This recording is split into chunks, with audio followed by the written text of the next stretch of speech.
Ladies and gentlemen, you've heard the reports that enemy planes are approaching. In less than 3 hours, an H-bomb might fall over Portland.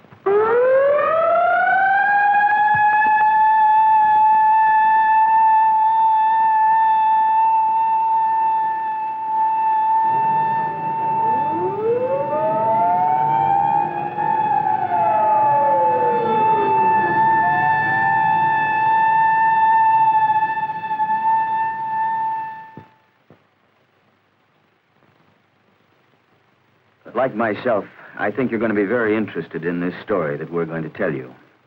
And in this age of missiles and man-made moons, it takes on added significance.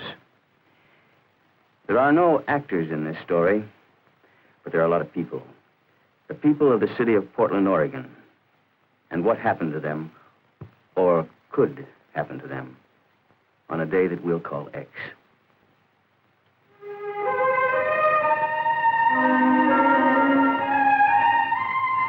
This is the land, between the mountains and the sea, between the snow-capped crater of Mount Hood and the Pacific. It's tall timber country. And this is the city, largest dry cargo port on the Pacific coast. And its people are friendly and rugged in the tradition of the Oregon Trail. Population, about 415,000, more or less about the size of Hiroshima. And this is what happened, or could happen, on a certain day called X. The sun came up at 6:31. Joe Foteff was there to observe and chronicle the event. The paper, Joe noted, was a little heavier than usual, but naturally he didn't stop to read the headline. And Mrs. Frank Stufel, Portland housewife, mother of 5, was concerned at 8:02. John, it's time to get up. You'll be late for school. Children late and coffee boiling. And with these problems duly appraised, she turned to the woman's page of the Oregonian, thus managing to avoid the front page, which, after all, contained nothing but scare headlines. The time? The time is 8:27. Wake up, Portland. It's a wonderful day today. Stay tuned to KOIN for the best in music and news. And now, we continue our wake-up show with more transcribed tunes. At 8:36, the population of Portland increased by 1. Timothy James made his first comment at a local hospital and settled down to life in the 20th century. Like all communities, religion is important. The people, like its church architecture, are forward-thinking. At 9, a special service is being held. And at the busy port, at 9:18, Ray Matthews, a longshoreman, loaded scrap iron bound for Japan.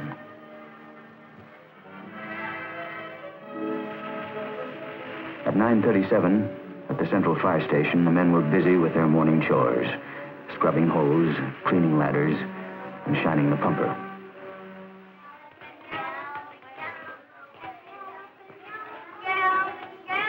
By 10 that morning, at the Harvey Scott School, the kindergarten class of Elsie McGlendon was much involved with the morning's activities.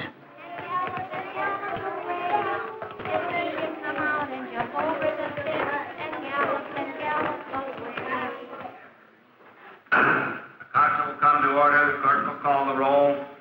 Dean, Booty, Bowes, Earl. And the twice-weekly meeting of the city council was much involved, too. A matter of sewer maintenance was one of the problems up for discussion. At police headquarters, the messages at 10:31 so far indicated 2 cars stolen, a drunken disorderly. An average day in an average American city. Number 126, Colorado 1425 Ashton. 126. Cat in a tree, 14 in Ankeny. Except this day. This day is the one called X. Attention all stations. Emergency. This is an air raid warning and Conrad radio alert. Repeat. This is an air raid warning and Conrad radio alert. Enemy aircraft are over the Aleutian. Stand by for warning time.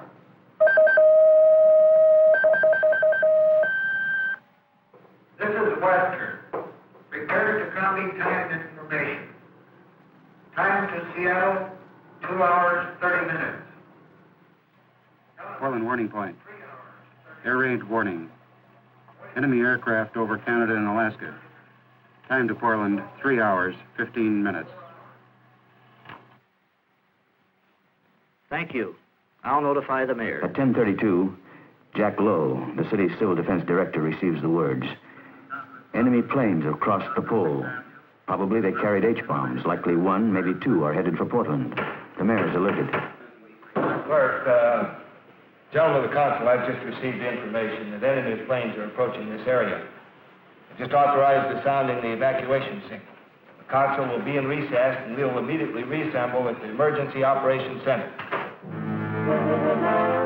And so this day, called X, which began in such an ordinary way, is no ordinary day. At 10:35, the banshee wail of the siren echoes the warning, and the city prepares for survival.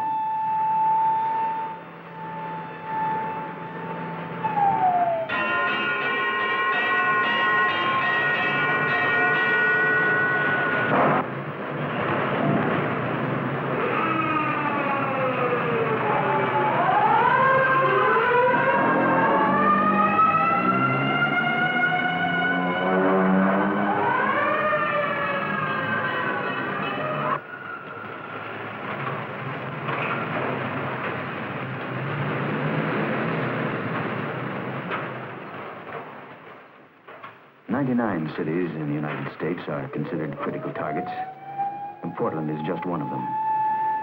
And it's so hard to know in advance how any man will react when that day comes. There will be those like Ben Conrad, the mechanic, who has heard the sirens before in practice, and who will disregard them. And there are those like Tom Cook who can't go.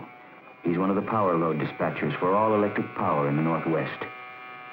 These men are expendable. Others can and do go.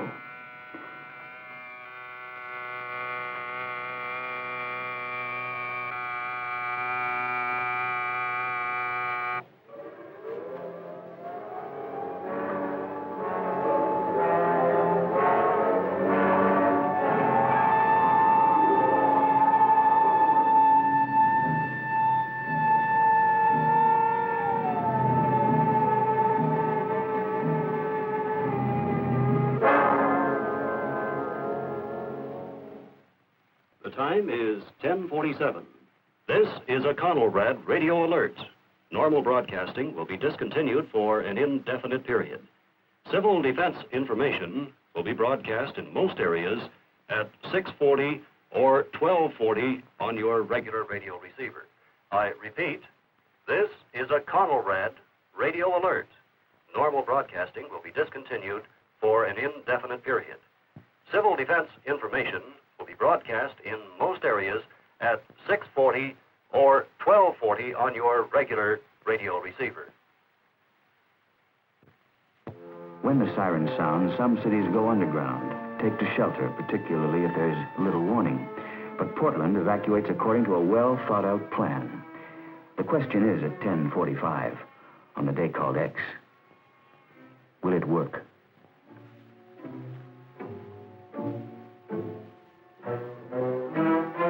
Quietly, without panic, the city organizes, becomes mobile the best it can.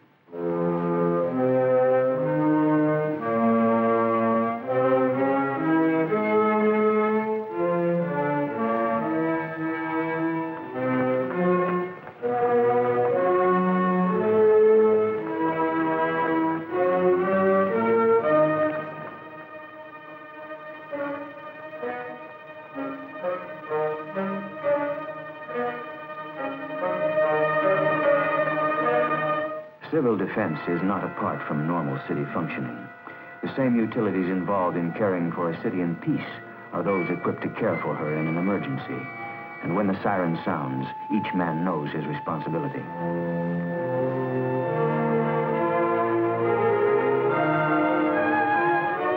Public buildings follow a pattern well learned in practice.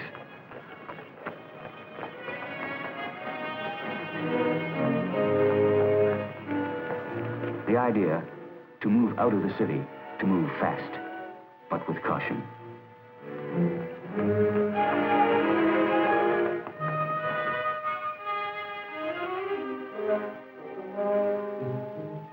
Like other Portland mothers, Mrs. Stufel moves her family to a prearranged location outside the city beyond radiation range with necessary supplies.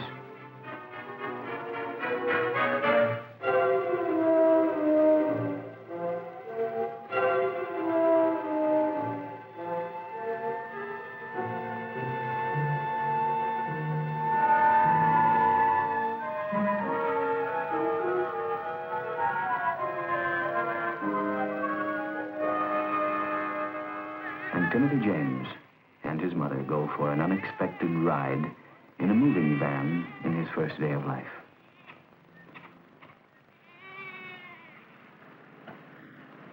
Now, at 10:50, in this hour of decision, the seat of local government is moved a point some 6 miles out of town. Buried in a hill is a blast-proof, radiation-proof operations center where government can continue to function. Evacuation can be controlled, and if necessary, the city can be reorganized. The Portland plan revolves around the local government with Mayor Terry Shrunk its head. Government must survive if its people are to survive.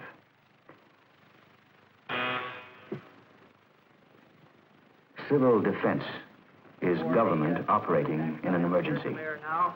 Morning, Mr. Mayor. The situation looks pretty bad right now. We don't know exactly what's happening, but we do have planes over Alaska and Canada.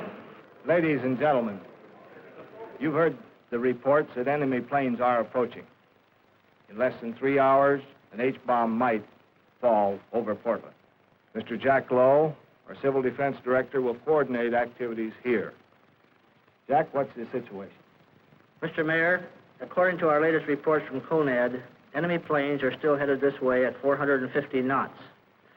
That will put them just about there on the Alaska-Canadian border.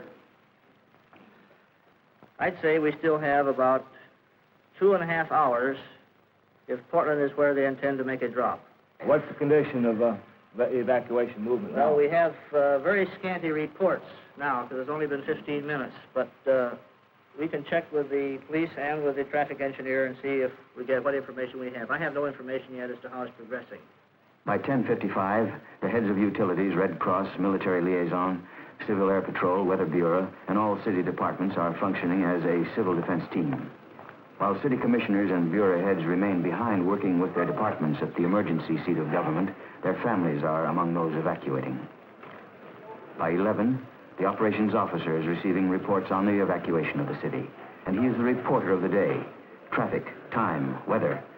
And in the operations center's broadcast studio, the time is...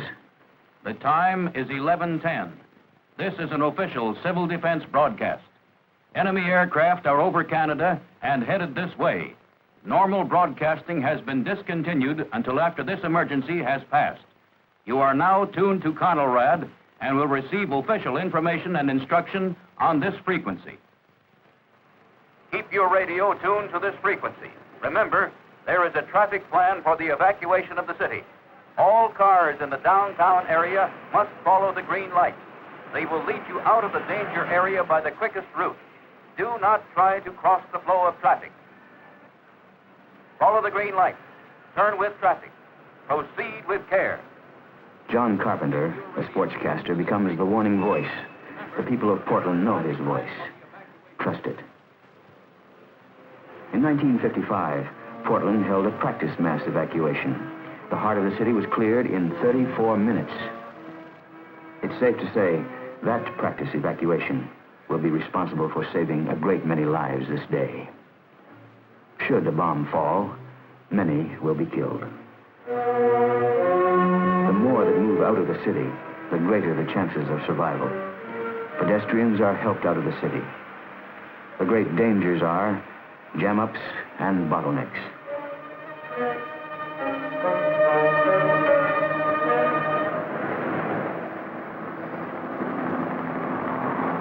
Whirling over the city, a police helicopter reports traffic movement to the operations center.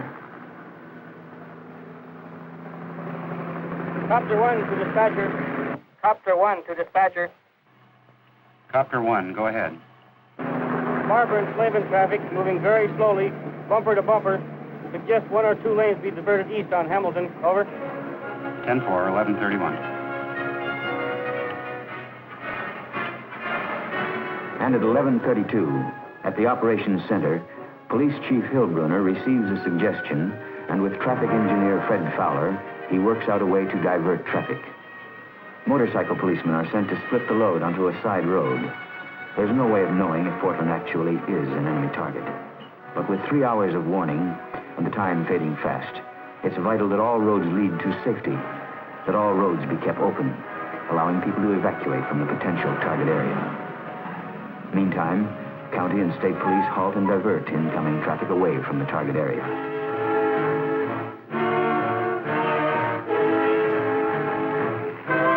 Should a bomb fall, fire and utility equipment must be available to move back into the city to restore services. And so trucks of all sizes and of all varieties speed to points outside the city by a detailed plan.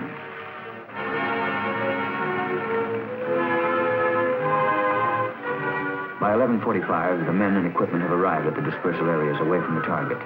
Auxiliary police and auxiliary firemen are also in action.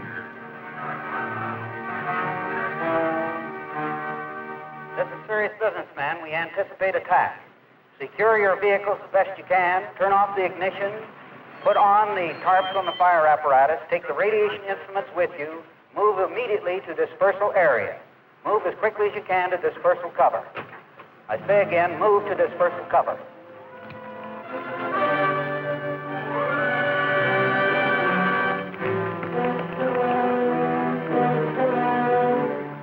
Around the dispersal area, in local public buildings, emergency kitchens are in operation.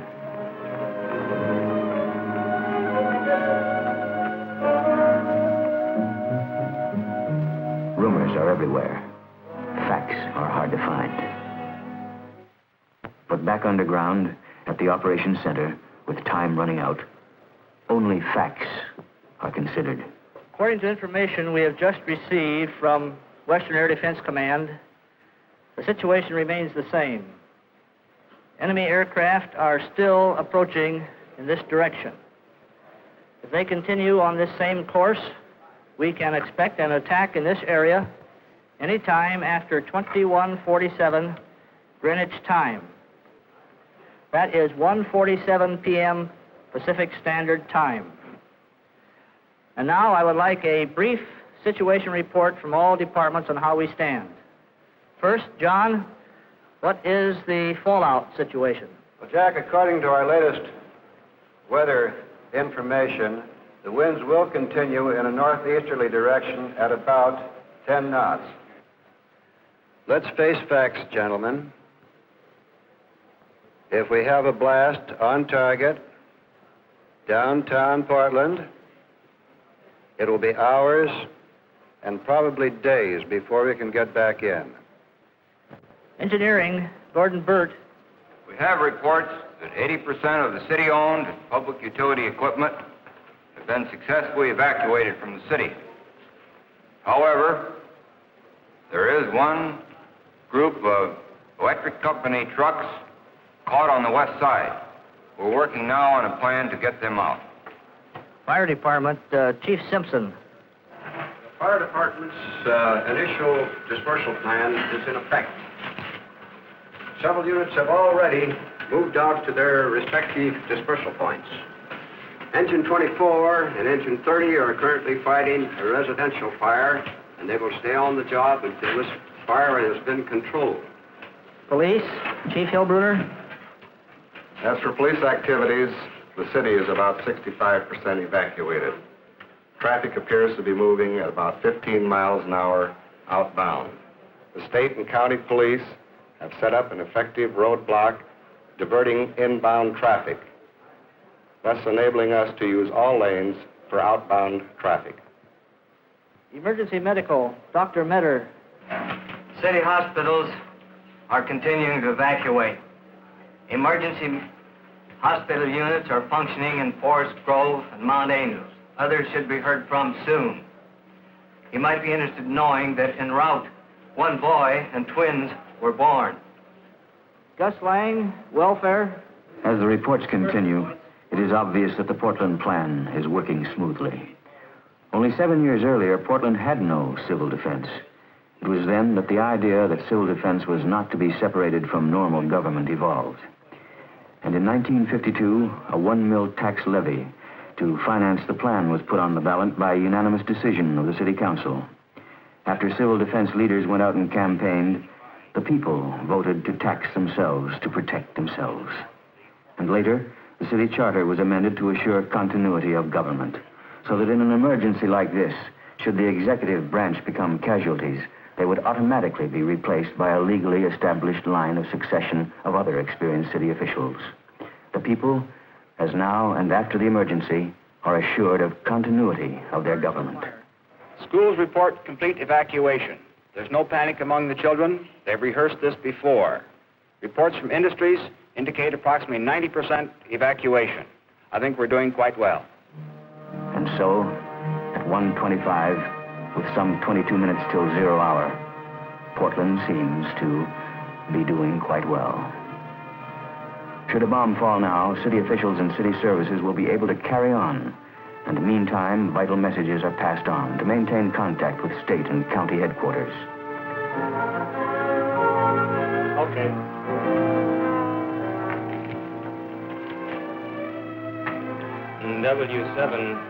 W7SAA from W7BS. Follows. Upstairs in this unique underground operations center, an emergency telephone system is functioning as the details of evacuation are reported and relayed. Part of the civil defense levy went to a comprehensive microfilming project supervised by Will Gibson, city auditor. More than 3 million documents and records that go back to the first handwritten city council minutes in 1851 have been microfilmed. Duplicates of laws and the engineering records without which the city cannot function are here. And so, in time of disaster, records are preserved. And now, with a moment to breathe, some can take time for coffee in a built-in cafeteria. It's time to talk of families which have been evacuated. And it's time to be alone and think of the future.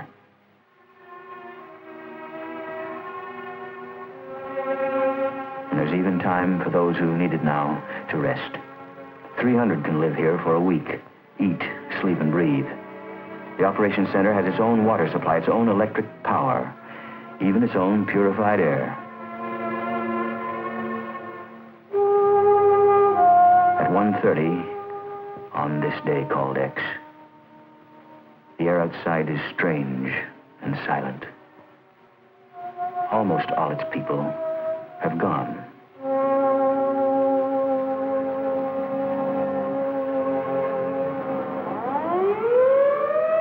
And at 1:32, as directed by the mayor, the siren sounds once more. Take cover. The evacuation is stopped, and there is nothing to do but wait. Back in the operations center, the day called X reaches its climax. Time now, 1:47. Enemy bombers are probably overhead.